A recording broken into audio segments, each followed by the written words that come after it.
From Indianapolis, with an eye on every corner of Indiana. This is IBJ Media's Inside Indiana Business with Gerry Dick. Presented by Ice Miller and Indiana University.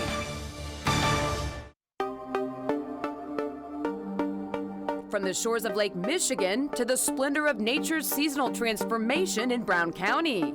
In Indiana, big thrills are a state tradition. Race fans and visitors driving billions of tourism dollars into popular Hoosier destinations. We look at how the fall season is adding to the bottom line. Plus, introducing Spoke Note, the simple way to add video to anything. URL stickers, video sharing, and the Indiana Connection. And new life for Circle Center Mall in downtown Indianapolis. Details on a big investment on its way. Hello and welcome to Inside Indiana Business. I'm Gerry Dick, coming to you this week from Fort Harrison State Park, in the heart of Marion County here in Indianapolis, one of 24 parks, state parks, in the statewide system. It is part of an industry that is extremely important to the Indiana economy. And as the leaves here in Indiana begin to turn their beautiful shades of orange and yellow, tourist attractions and businesses alike around Indiana are seeing green as they hope to cash in on this first full fall season post-COVID. The latest numbers from the Indiana Destination Development Corporation peg the economic impact of tourism in Indiana at nearly $7 billion. It's an industry that supports an estimated 150,000 jobs statewide. And joining me now with more on the impact of tourism in Indiana, pleased to be joined as always by Elaine Bedel, the CEO of the Indiana Destination Development Corporation. Elaine, thanks for joining us. My pleasure.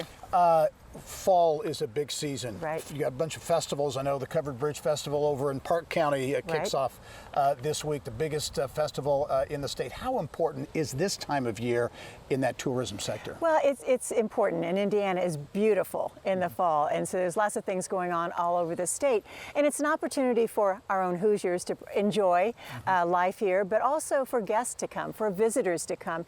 And it's important because of the spending that they do here and the economic impact and the additional taxes we get from their spending for the state. But also, the other side is to get them exposed to Indiana.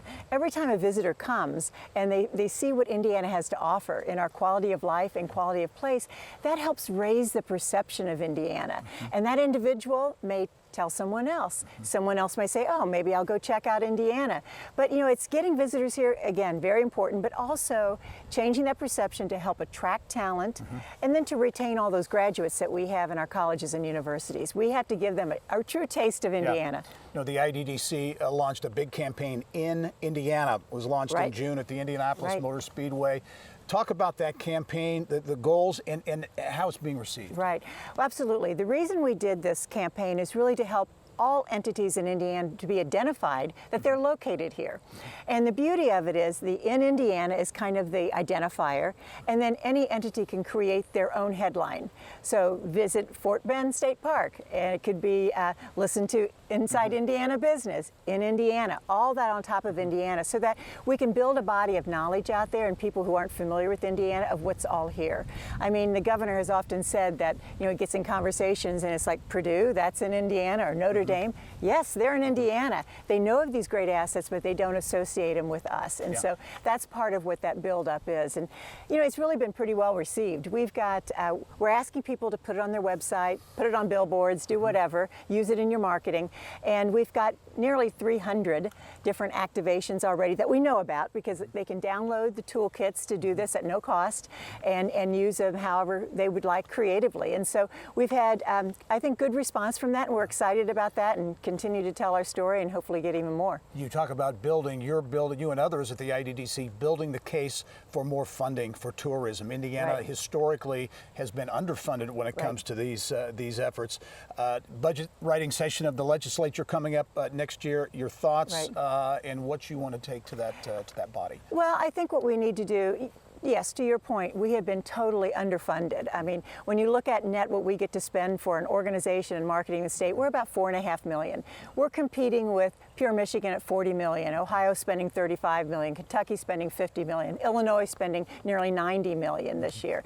And so we're not in an opportunity to even compete with them. So yeah, I think what we have to do though is to really educate our legislators to understand the importance and how we're really missing out. And if we could get up to the level some of these other states are, the additional revenue, the additional spend, and the additional taxes that'll come back to Indiana, this is an investment in our future. And so we really are going to go to the legislatures, educate them on everything that's happening now around us, what the numbers look like, and hopefully get a nice budget so that we can actually compete. I should mention the impact, though, it truly is statewide. You look at smaller communities, rural areas, Yes. talk about agritourism and some of those Right. areas. It has the potential to really impact the entire state. Many of our orchard that are doing UPICs now, and they're in the rural communities.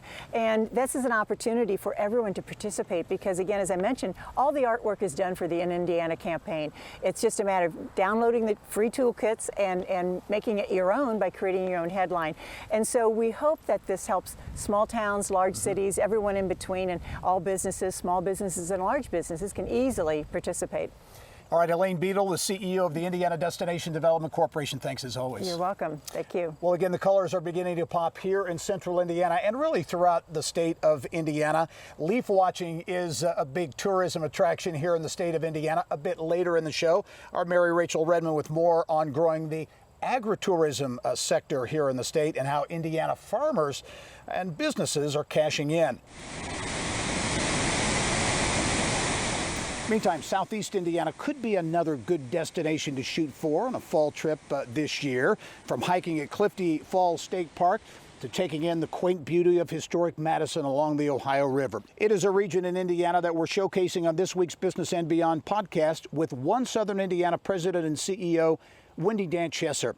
She says big investment like Louisiana-based bourbon maker Sazerac are really part of what's driving growth in the region, but there continue to be challenges when it comes to filling jobs. Our biggest challenges are going to be this continued workforce growth.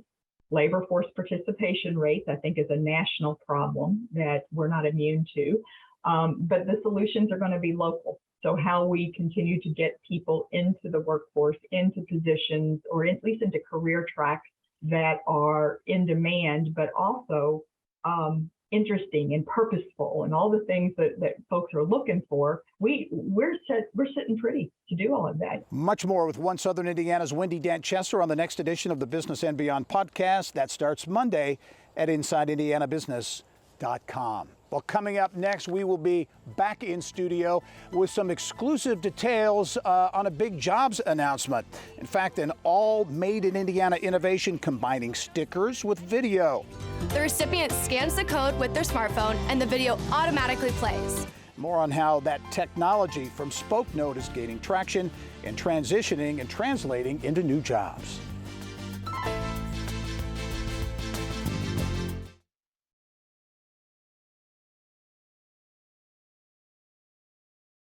Shop in New York and you could get taken for a ride. Ooch, we gotta go cross town.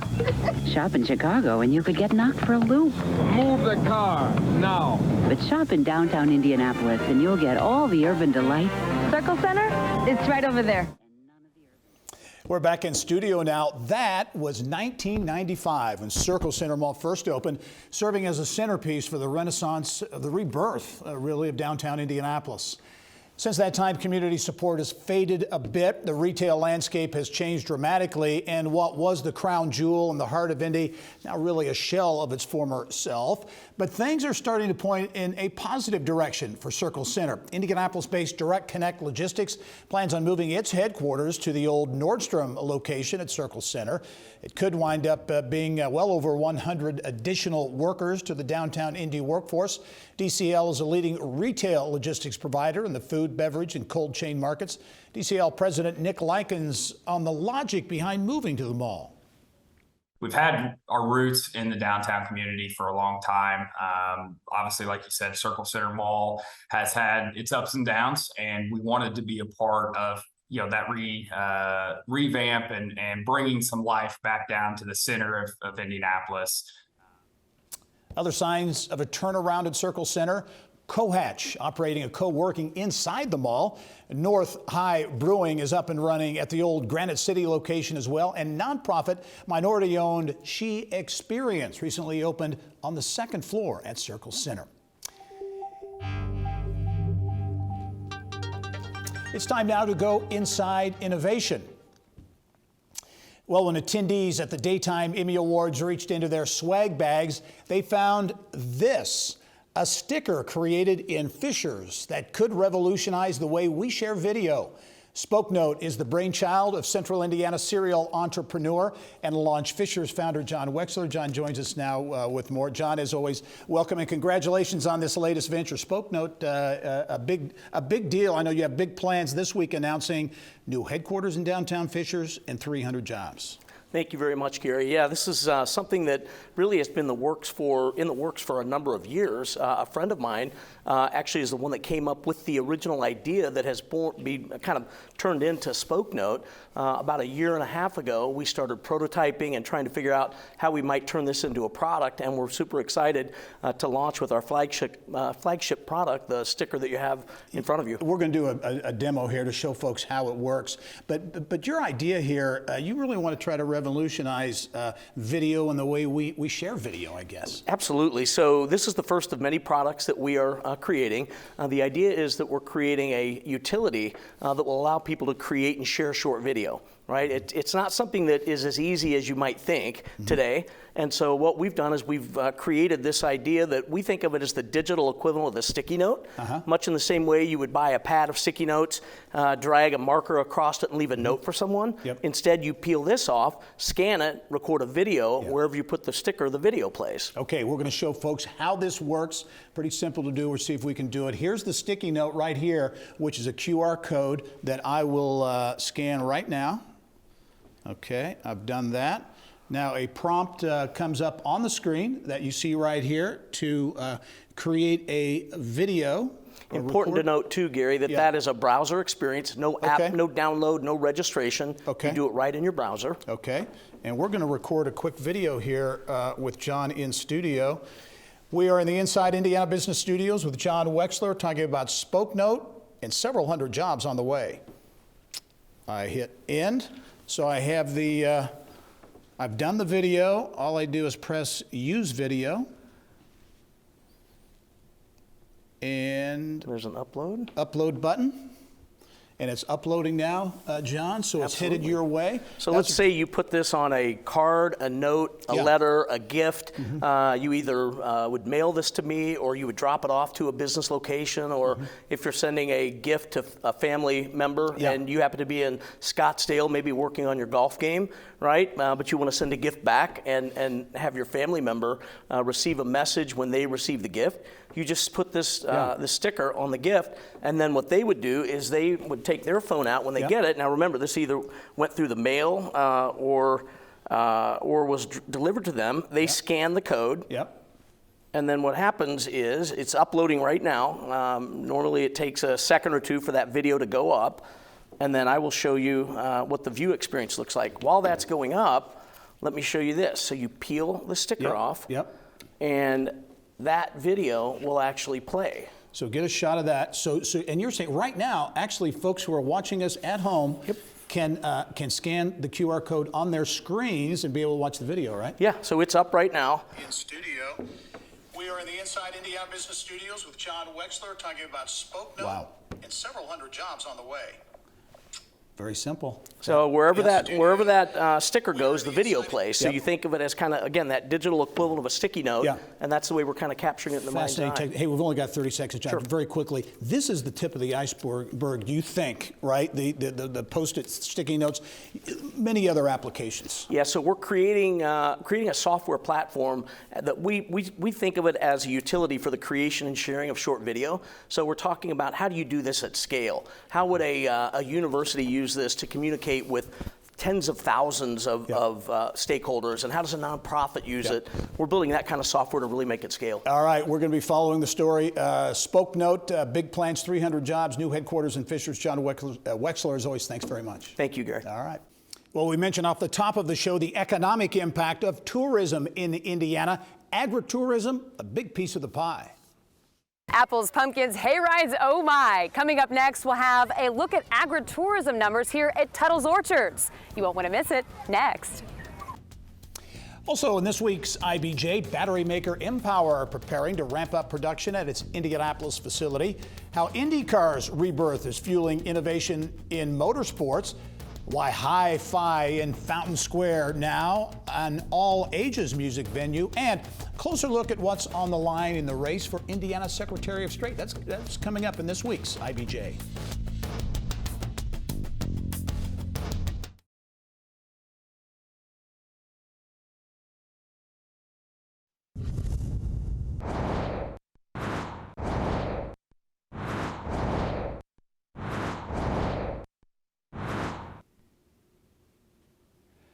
Well, nothing says fall in Indiana like these treasures, nestled against the backdrop of the changing leaves.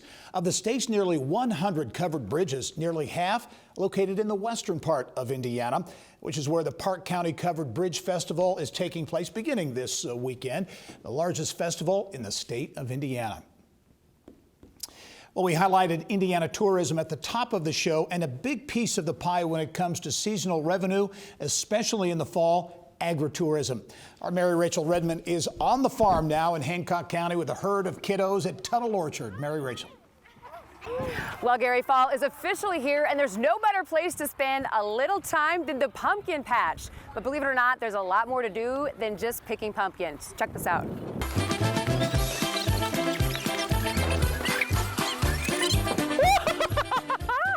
I'd say that may be the best way to slide into fall. Whether you're in search of a pumpkin or the perfect apple, Tuttle Orchard has just about everything that's fabulous about fall in Indiana. We have been an apple orchard that's been around since 1928, so we're on 94 years, I think. So we still do grow about 50 acres of apples, so a lot of people come for apple picking, but there's also people who come to pick pumpkins. We have, of course, the corn maze that people enjoy. We have narrated tractor rides that kind of talk about the history of the farm and some of the things we grow here. We have opportunity for kids to play in Tractor Town, which is a farm-based activity area for them. And don't forget about the food. We have really seen in the last few years that a lot of people want to actually come and experience food right here on the farm. So we have all the fall treats like pumpkin donuts, apple cider slushies, caramel apples of all kinds. When it comes to September and October, agritourism is a big-time economic driver. In Hancock County alone, it's estimated over 100,000 out-of-county visitors flock to the area just to get their fall farm fix. And I think that people always really have a desire to interact with nature and beauty, and we really have this sense of that is healing and helpful to us. I especially sense it in this season where life has been hard for a lot of people for a while. It's really helpful to be able to be in nature. So it really, I mean, in Indiana we have great fall weather, so it's an opportunity for people to come and enjoy maybe being able to connect with nature in a way that they haven't been able to, or getting to see things grow. I think it's nourishing and encouraging to all of us. Agritourism alive and well here at Tuttle's. In fact, there's also a lot of history. This is the 94th year Tuttle Orchards has been in operation. It's 4th generation, family owned. In fact, I'm going to go ahead and, how beautiful is that? Take a little bite of this family history. Does not get much better than that. Wow. Gerry, back to you. All right, Mary Rachel, thank you. Lots going on certainly around the state of Indiana. Let's check out what else is making business news headlines now around the state. Another wind farm will soon sprout up in northwest Indiana, this one generating enough power to service some 54,000 homes. EDP Renewables North America says its new wind farm in White County should be up and running sometime next year.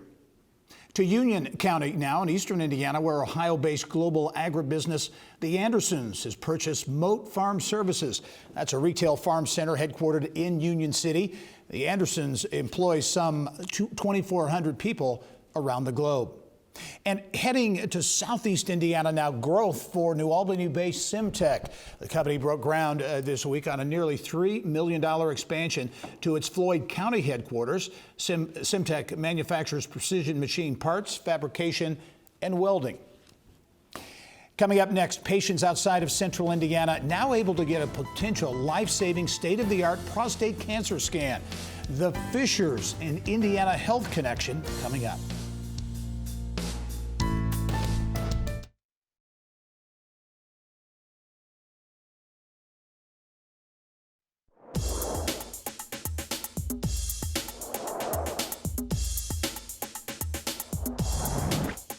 It's time now for Eye on Education. Well, new opportunities for student entrepreneurs across Indiana. The Mill in Bloomington expanding its summer internship program for college students, growing from 8 weeks to 10 weeks, and also opening it up to students from throughout the state. The program is a paid internship that allows students to focus solely on their startups, a model that proved to be successful this summer. Focus. I think that was one of the biggest things we heard back was, you know, if you weren't doing this with us this summer, what would you be doing? And they essentially universally said, well, we'd probably still be working on our startup, but we wouldn't have the focus or be doing it full time. We'd have to get part-time jobs, right, to kind of supplement. The Mill in Bloomington opened in 2018 as a co-working and incubator space. Well, in this week's Business of Health, a potentially life-saving made in Indiana innovation is now helping cancer patients in the northwest part of the state. Franciscan Health Cancer Center in Munster offering a scan called LOGISTIX for men who have prostate cancer or who stand a chance of recurrence. The high-tech scan is made by Fishers-based HOOSIER Pharmaceuticals. Johnson County cancer patient Larry Dune, he made history in April, becoming the first person in the United States to get that scan. I've never been first at receiving anything. Maybe an F on my report card at one time or another. That's Larry Dune, a retired Greenwood Railroad worker making medical history. Well, it's the largest event of its kind in the Midwest, and organizers of the Indiana Conference for Women say this year's event is nearing a sellout. This is the 11th year for a conference that has attracted more than 10,000 attendees and 750 companies over that time span. Co-founder Billy Dragoo Garcia says in addition to providing a unique opportunity for women to learn and network, the conference is a showcase for Indiana. You see how these amazing celebrities that come in, like Martha Stewart, goes around and goes to Long Bakery and looks around the city. Ariana Huffington had never been to Indianapolis. So, I think it provides some economic development opportunities for, our state. And at the same time, I think our state has a lot to offer the people that come in. Well, the Indiana Conference for Women is November 1. That's at the JW Marriott in downtown Indianapolis. Mark your calendar. Also for IBJ's Women of Influence event, that's October 27th. Join us to meet and network with some of the city's most powerful and inspiring women. RSVP by October 20th at ibj.com/events. That's all the time we have for this edition of Inside Indiana Business. As we leave you this week, the sights and sounds of all things fall in Indiana. Thanks for joining us this week. I'm Gerry Dick. Go out and make it a successful week.